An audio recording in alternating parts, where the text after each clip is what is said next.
살아있는 믿음이라는 제목으로 오늘 시간에 믿음에 관한 주제로 말씀을 좀 나누어 보려고 합니다. 여러분, 우리가 신앙생활 한다 그럽니다. 신앙생활에서 가장 중요한 게 뭘까요? 네, 답은 정해져 있습니다. 믿음입니다. 내가 예수 믿는다 했을 때 가장 중요하게 여겨야 될 것이 무엇일까요? 믿음입니다. 왜냐하면 그 믿음만 있으면 지금 당장 내 손에 아무리 쥔 게 없더라도, 내가 가진 것 아무것도 없더라도, 참 초라해 보일지라도 반드시 모든 싸움에서 승리할 수 있기 때문에 그렇습니다.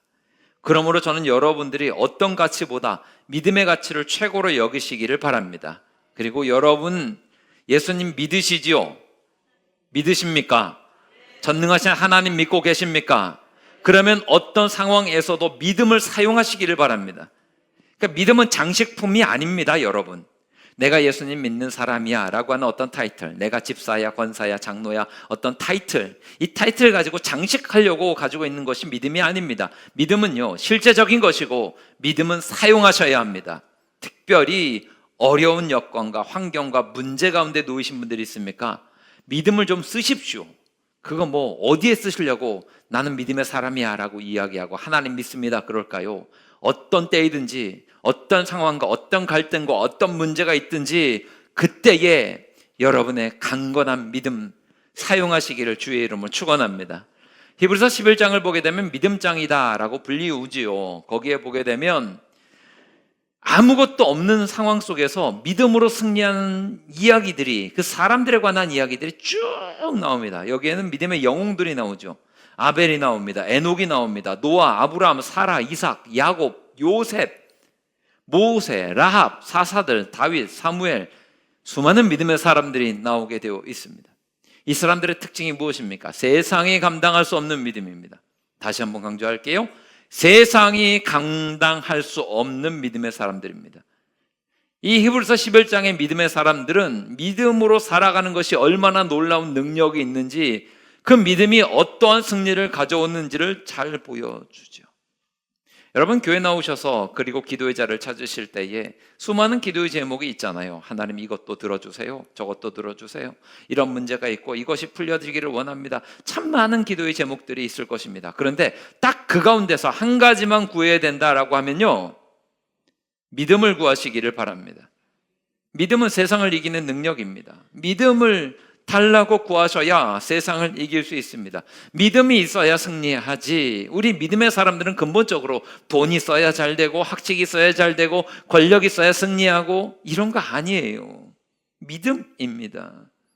그러니까 문제는 무엇인가 하면 우리는 하나님 믿는다라고 나옵니다. 예배 자리에 있기도 합니다. 그리고 하나님 믿는다라고 하면서 수없는 시간들을 교회에서 살고 쏟고 다 합니다. 그런데 믿음을 너무 도외시할 때가 있어요. 믿음의 사람들이 모여 있는데 돈을 추구합니다. 지식을 추구합니다. 명예를 추구합니다.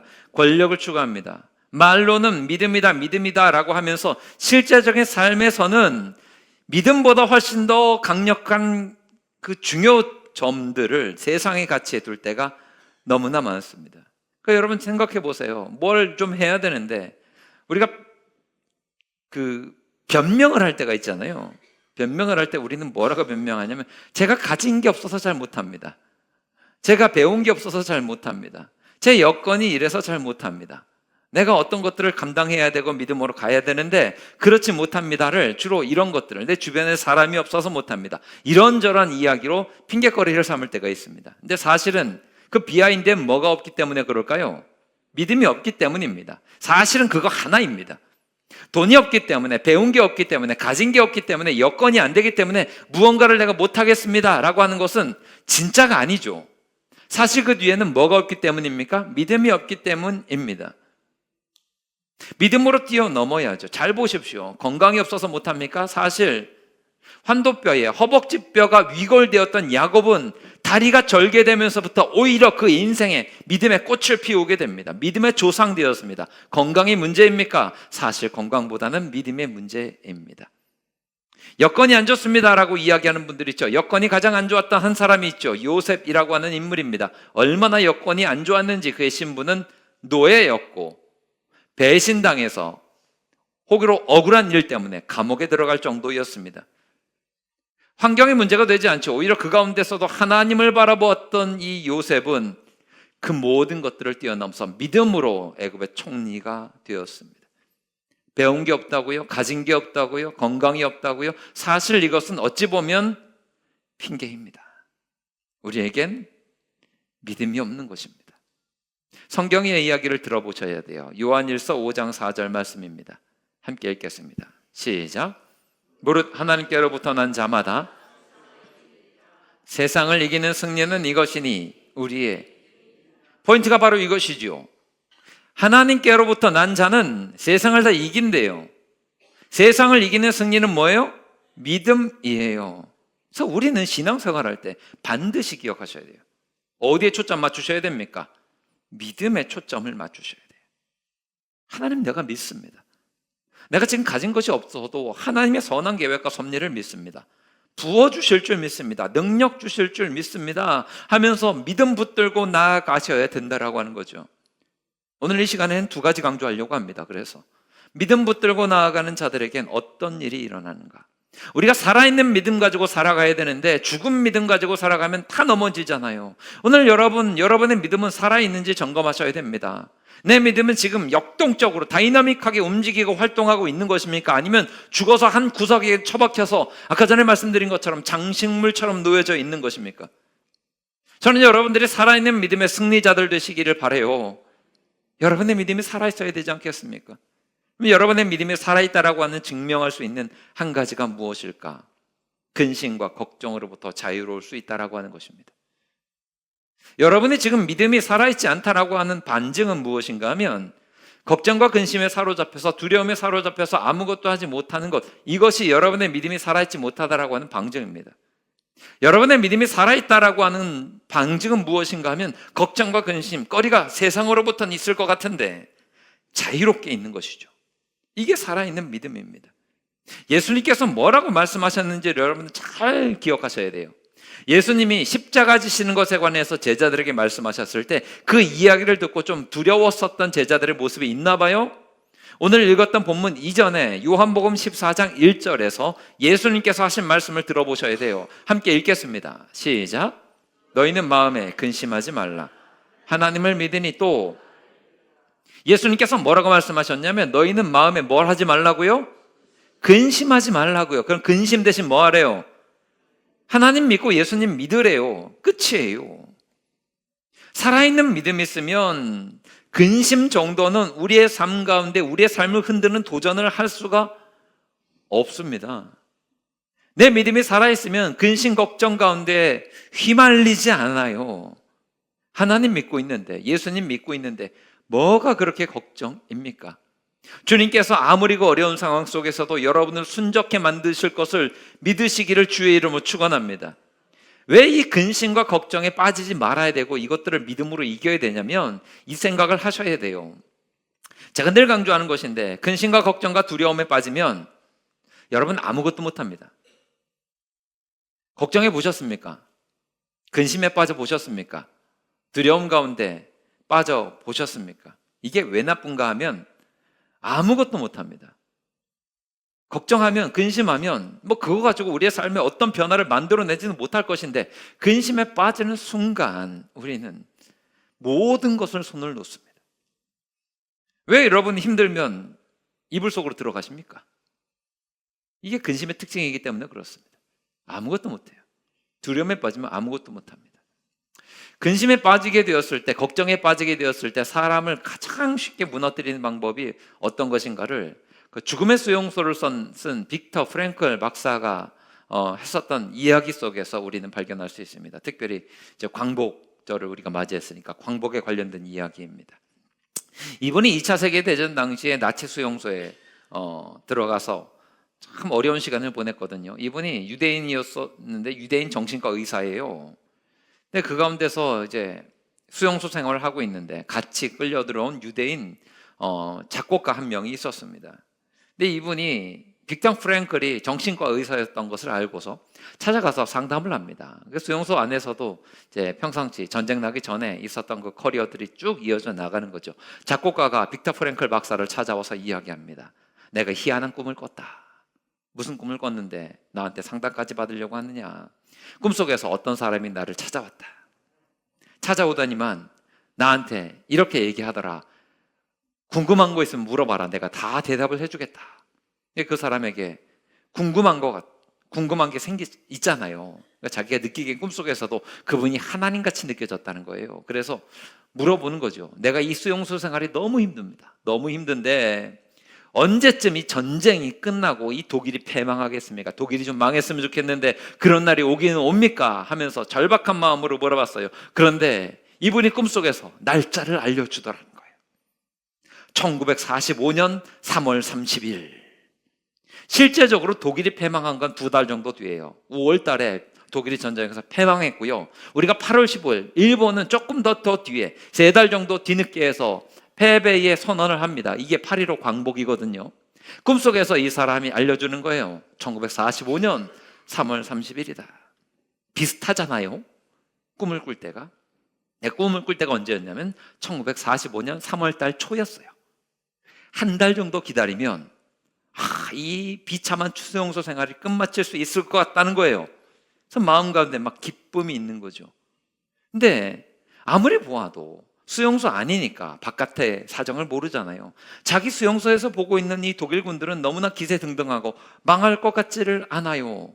그래도 소망을 품죠. 야, 이제는 한 달 정도만 참으면 끝날 수도 있을지도 모르겠다. 그러면서 희망차게 3월 달을 보냅니다. 15일까지 희망차고 20일까지 희망차입니다. 25일까지는 희망이 찼습니다. 근데 25일 지났는데도 뭔가 기미가 보이지 않아요.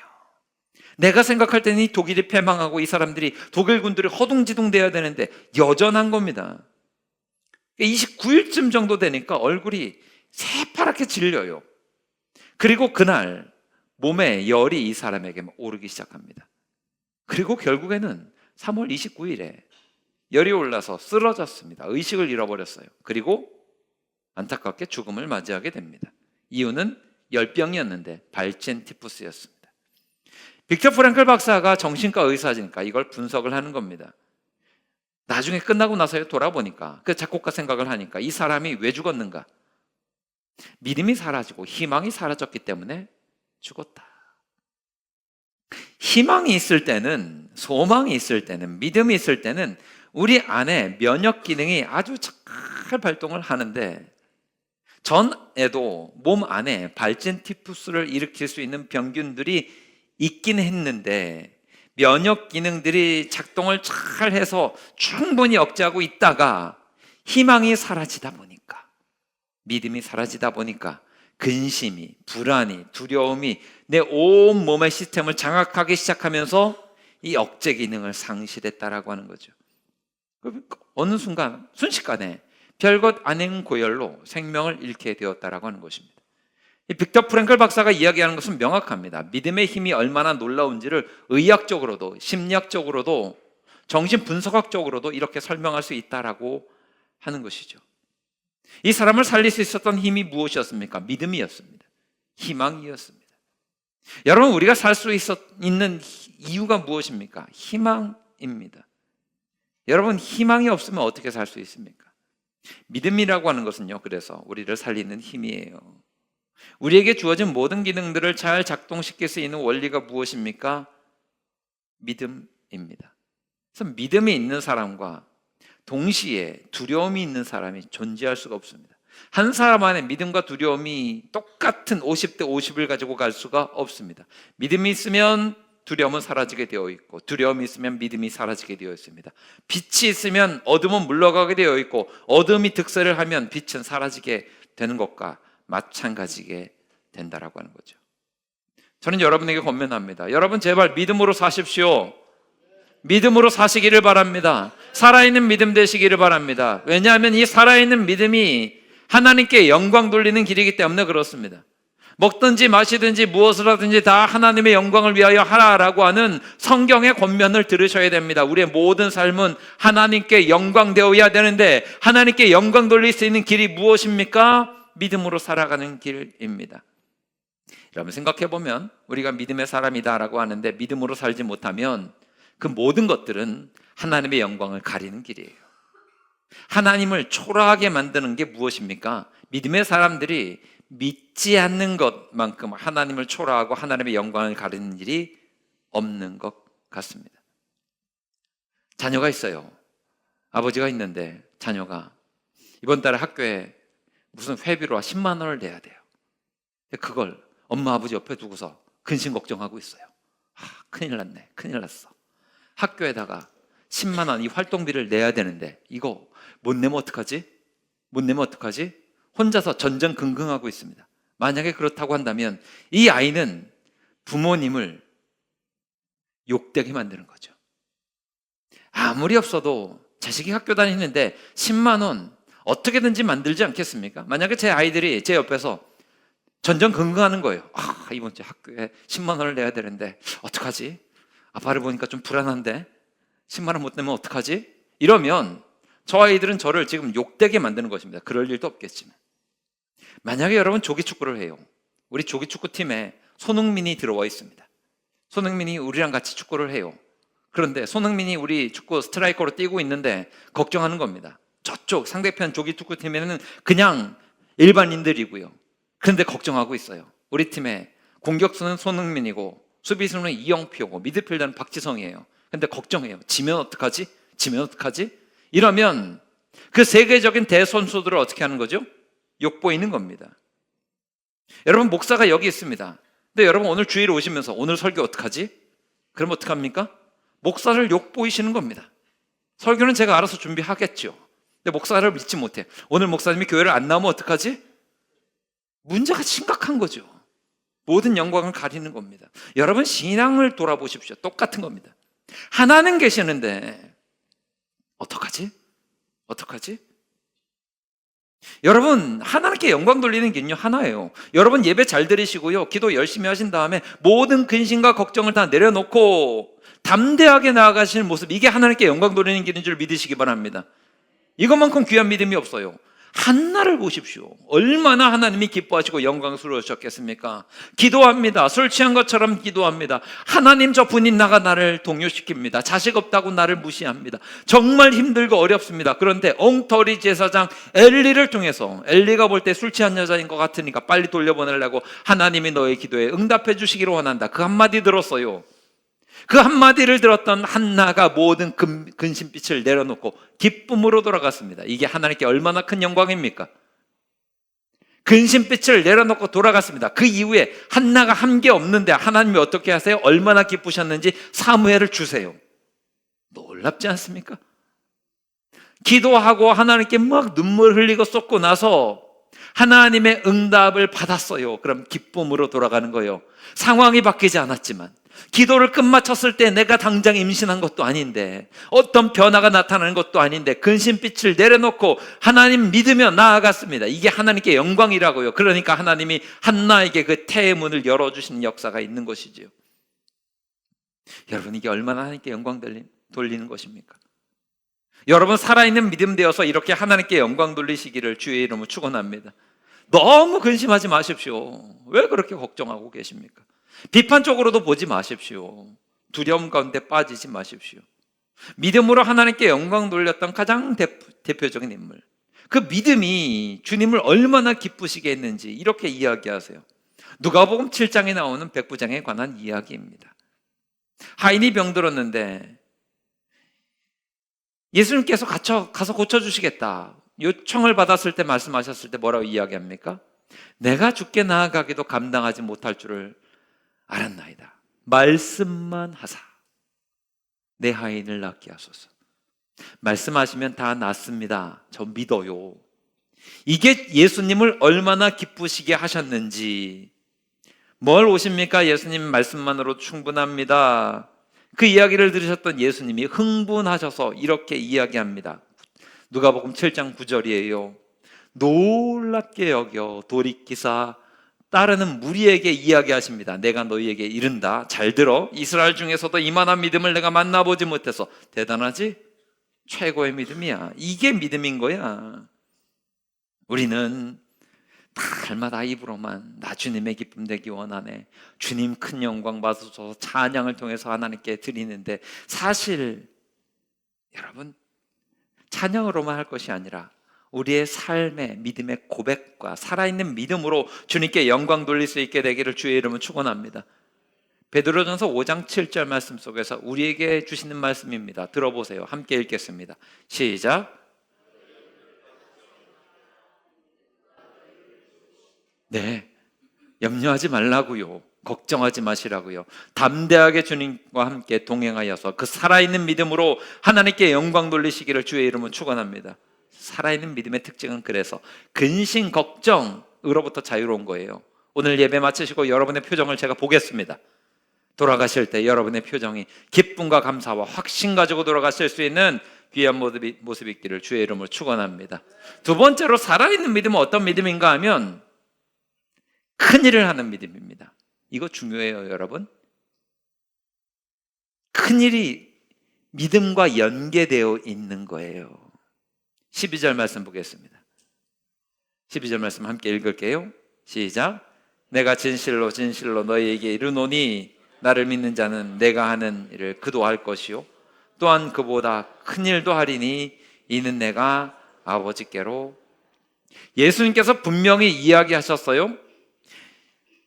나를 믿는 자는 믿음이 있으면 내가 하는 일, 예수님이 하셨던 그 사역들을 우리가 할 수도 있고 그보다 더 큰 일도 감당할 수 있대요. 그런데 예수님이 하셨던 일, 그보다 큰 일들을 감당할 때 필요한 게 뭐예요? 믿음이에요. 믿음이요. 여러분, 큰 일을 감당하는 게 살아있는 믿음의 특징입니다. 왜 그런가를 원리를 잘 보셔야 돼요. 큰 일을 이룰 때에는요, 믿음이 필요합니다. 그런데 그렇지 않고 이제 목표에 관한 이야기를 해볼게요. 낮은 목표를 가지고 있는 사람은 믿음이 없어요. 믿음이 없는 사람은 목표가 낮습니다. 왜냐하면 낮은 목표는 실패할 가능성이 없기 때문에 그렇습니다. 높은 목표를 위해서만 믿음이 필요하지 낮은 곳에서는 믿음이 필요하지 않아요. 100m를 1시간에 돌파하는 목적이 있습니다. 이거 어렵습니까? 쉽습니까? 쉽지요. 100m 1시간에 돌파하겠죠. 어떻게든지 하겠죠. 웬만하면 다 하죠. 이거 100m 1시간에 돌파할 때 믿음이 필요할까요? 안 필요할까요? 무슨 믿음이 필요합니까? 그냥 어떻게든지 가면 되는 거죠. 낮은 목표는 실패할 가능성이 거의 없습니다. 믿음이 없으면 항상 낮은 목표만 붙들게 되어 있습니다. 하지만 높은 목표를 붙든다면 뭐가 반드시 필요할까요? 믿음이 필요합니다. 그러니까 믿음이 있으면요, 큰일을 감당할 수밖에 없습니다. 왜냐하면 믿음, 감당해야 될 일의 크기만큼 내 믿음이 필요하니까요. 나는 이걸 감당할 수 있지 않으니까 하나님의 도우심을 구할 수밖에 없는 거죠. 그 일들을 감당하기 위해서는 내게 믿음이 있어야 되고 그때에 여러분 믿음을 쓰셔야 되는 겁니다. 어려운 일들이 있고 힘든 일이 있을 때 그때 여러분 믿음 쓰셔야 된다고요. 이게 살아있는 믿음의 특징이에요. 이렇게 어려운데 어떡하지? 근심하고 걱정하는 건 믿음이 없는 것이고요. 그때에 하나님 믿고 내가 나아갑니다. 담대하게 주의 일들을 행하겠습니다 하면서 나아가는 거예요. 그때 믿음을 가지고 써야 될 무기를 하나님이 주셨어요. 큰일을 감당하려 할 때 하나님 주시는 무기가 오늘 말씀에 나와 있죠. 13절 말씀입니다. 함께 읽겠습니다. 시작. 너희가 내 이름으로 무엇을 구하든지 내가 행하리니 이는 아버지로 하여금 아들로 말미암아 내 이름으로 구하면 행해 주신대요. 기도하면 하나님이 이루어 주신대요. 이 사실을 믿는 여러분들 되시기를 바랍니다. 큰 믿음 가지고 뭐 하셔야 된다는 얘기예요? 기도하셔야 된다는 이야기예요. 살아있는 믿음의 특징이 뭐예요? 하나님 앞에 큰일을 감당하기 위해서 힘쓰는 자들입니다.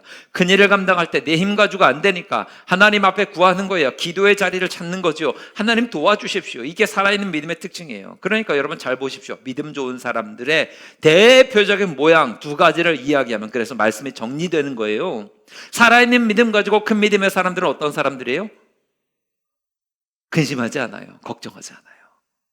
어려움이 있지만 늘 얼굴 가운데 평강이 있죠. 기쁨이 있고 감사가 있어요. 그러면 우리는 생각하죠. 저분은 참 믿음이 좋은 분이에요. 왜냐하면 누구나 다 걱정하고 근심할 상황인데도 오히려 주님께 맡기고 감사하고 믿음으로 나아가요. 참 대단한 믿음 아닙니까? 그 믿음의 사람들은 어떤 사람들이에요? 어떤 어려움들이 있어요. 그때에 믿음을 쓰기 시작합니다. 믿음을 쓰는 대표적인 모습이 뭐예요? 주님 앞에 나와 부르짖어요. 하나님, 내 힘으로 감당하지 못하겠습니다. 하지만 하나님의 능력이 있으니 내가 믿고 나아갑니다 하면서 기도함으로 기도의 능력 받아서 그 일들을 감당하게 되는 것이죠. 저는 여러분들이 이 믿음의 선순환을 만들어내시기를 바랍니다. 믿음의 악순환은요, 반대예요. 두려움에 빠지잖아요. 아까 전에 말씀드렸죠. 두려움에 빠지고 근심 걱정 있으면 어떻게 돼요? 아무것도 못해요. 그냥 머리 싸매고 있는 거예요. 아무것도 못하고 있습니다. 그냥 근심과 걱정과 악한 감정과 마음 가운데 빠져 있어서 그냥 입을 뒤집어 쓰고 있는 거예요. 그냥 괜히 침대에서 나오지도 못하고 문 밖으로 나오지도 못하고 계속 그대로 있는 겁니다. 이러면 악순환에 빠져요. 그러다 보면 제가 전에도 설교 때 말씀드렸죠. 하루 종일 여러분 해보십시오. 하루 종일 집안에 불을 다 꺼시고 침상에 누워 계시며 창문도 어둡게 만드시고 하루 종일 거기서 그렇게 계셔 보십시오. 그냥 우울해집니다. 멀쩡하던 사람도 우울증에 걸립니다. 근심과 걱정에 빠져 있으면 그렇게 빠지게 되어 있어요. 반대로 믿음을 쓰시게 되면 그 가운데서 하나님을 의탁하게 되고 주의 제단을 찾으며 기도하게 되고 새 힘 얻잖아요. 그러면 그 일들을 감당하게 된다고요. 삶 가운데 찾아오는 어떤 일들도 말이죠. 이러면 선순환이 되는 겁니다. 믿음을 통해서 두려움과 걱정과 근심을 극복해요. 기도해요. 하나님의 능력 받아요. 또 일들을 감당해 나는 선순환이 있는 것이죠. 저는 여러분들이 주님 앞에서 살아있는 믿음의 사람 되시길 바랍니다. 우리 믿는다 했잖아요. 그러면 여러분 삶 속에서 믿음을 좀 쓰십시오. 믿음을 쓰셔야지 언제 그 믿음을 언제까지 이렇게 묵혀두고 있겠습니까? 성경책에 마치 먼지 쌓여있듯 여러분 믿음에도 먼지 쌓여있는 것은 아닙니까? 믿음을 쓰셔서 하나님 의지함으로 말미암아 여러분의 삶 가운데 놀라운 주님 주시는 승리가 있기를 주의 이름으로 축원합니다. 축원합니다.